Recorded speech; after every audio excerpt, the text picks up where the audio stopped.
Bonjour et bienvenue dans ce tutoriel MongoDB dans lequel on fera une brève introduction sur la base de données Mongo ainsi que le Mongo Shell et on verra la structure générale d'un document Mongo. Donc MongoDB est développé et maintenu depuis 2007 par la société MongoDB et c'est un système de gestion de données orienté document qui permet de manipuler des objets au format BASIN. Et l'utilisateur va utiliser des données sous format JSON qui sont reconnues et lisibles par les documents et c'est le moteur au niveau de la Mongo qui se chargera de faire la conversion depuis JSON, BASIN, etc. Donc, ce système de gestion de données, on pourrait dire qu'il est sans schéma prédéterminé. Car contrairement à un SGBD donc, qu'on connaît tel que MySQL, Oracle ou Postgres, donc dans ces schémas-là, on a un nombre de colonnes qui est fixé dans la partie modélisation. Par exemple, si on crée, on désire créer une nouvelle table, on est on est obligé de passer par un dictionnaire de données pour relever un petit peu tous les champs qui caractérisent une entité et par la suite développer cette ou bien modéliser cette entité. Contrairement, donc le Mongo, il permet d'ajouter des données à la volée.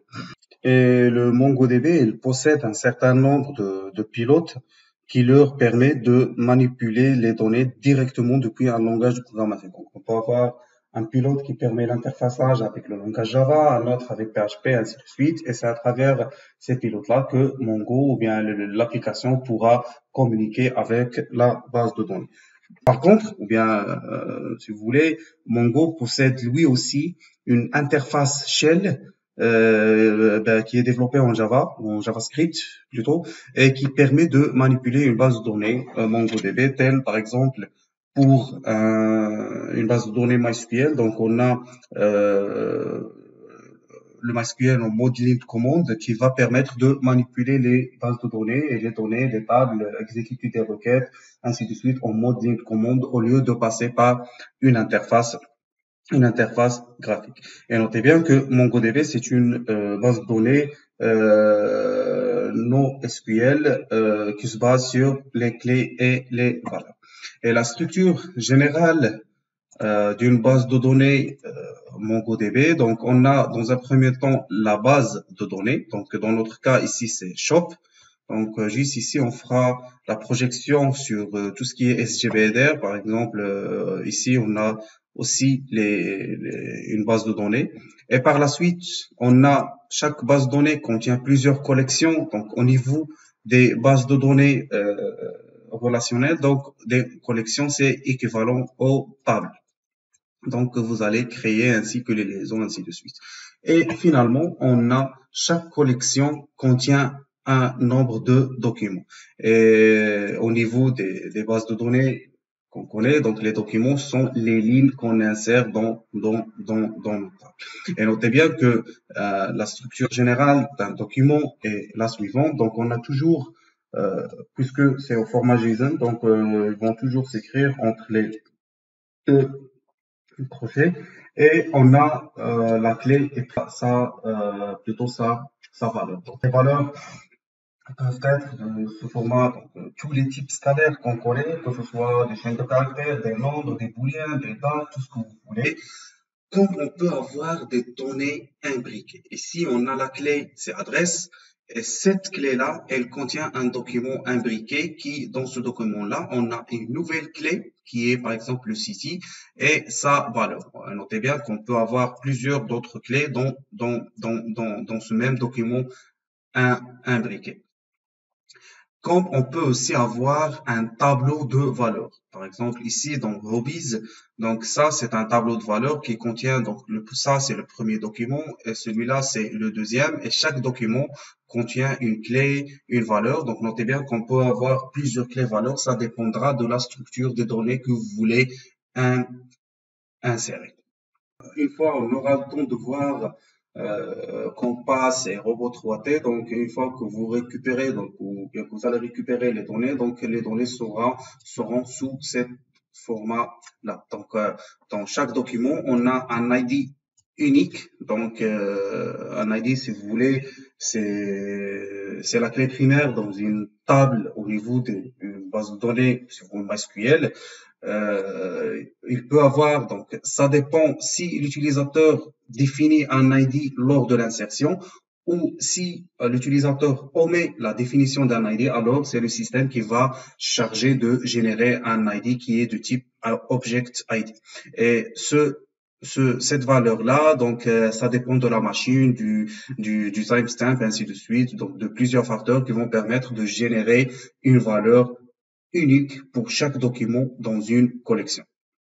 Et aussi, on a pour chaque clé, on a la valeur correspondante. Donc, vous pouvez remarquer ici, on a la clé title qui a comme valeur une chaîne de caractères. Ici, on a hier qui a comme valeur un entier. Le rated ici qui a comme valeur une chaîne de caractères. La clé countries qui est de type tableau. Et pour chaque tableau, on a la première clé, c'est 0. Donc ça, c'est, si vous voulez, c'est à peu près le même principe des tableaux associatifs. Donc on peut avoir la clé soit un nombre, soit une chaîne de caractères. Donc ici, on a le premier élément 0, le deuxième et le troisième. Ça, ils constituent les clés. Et chaque clé a sa propre valeur. Et pour le genre, on a, par exemple, ça aussi, c'est un tableau, mais qui contient qu'un seul élément et ainsi de suite. Et notez bien que par exemple, dans deux documents qui sont différents, on peut avoir, par exemple, dans conduise, ici, on a 3 valeurs. Dans un autre document, on peut avoir plus, comme on peut avoir moins. Donc, concernant le Mongo Shell, je vous invite aussi à découvrir le tutoriel pour pouvoir installer une base de données Mongo, ainsi pouvoir accéder à Mongo Shell. Mais je vais expliquer rapidement les principes ou bien dans ce que vous allez avoir besoin pour pouvoir commencer.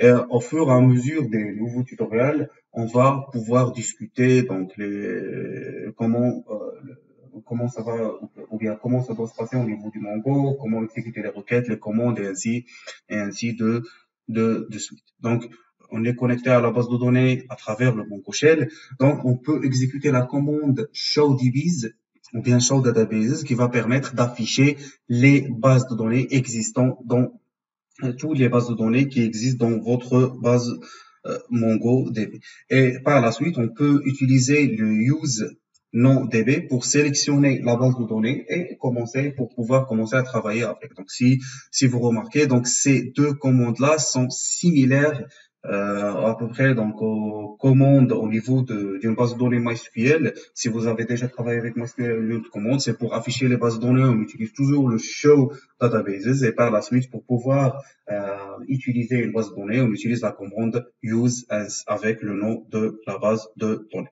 Donc, une fois la base de données sélectionnée, donc on pourrait exécuter la commande show collection. Cette commande-là va permettre d'afficher toutes les collections qui sont dans la base qu'on avait sélectionnée précédemment. Donc ça, c'est équivalent, si vous voulez, à show tables dans MySQL qui va permettre d'afficher tous les tables au niveau de la base de données qui a été sélectionnée. Et pour pouvoir exécuter une requête sur une collection, c'est-à-dire soit ajouter un document, donc des requêtes de type CRUD, c'est-à-dire ajouter, supprimer, lire et mettre à jour. La structure, c'est donc on commence toujours par DB. Donc DB, il va faire référence à la base de données qui a été sélectionnée, donc sélectionnée ici. Donc si par exemple on a ShowDBs, on avait mis par exemple use par exemple movies, donc DB fera référence à la base de données movies. Et par la suite, donc on enchaîne avec un point et par la suite le nom de la collection. C'est comme si on est en train de spécifier sur quelle collection on veut travailler ou bien on veut exécuter la requête. Et finalement, donc, on termine avec la requête qu'on veut exécuter sur cette collection-là, que ce soit une requête d'ajout, de modification, de suppression ou de lecture. Donc, je vous dis merci et à la prochaine vidéo.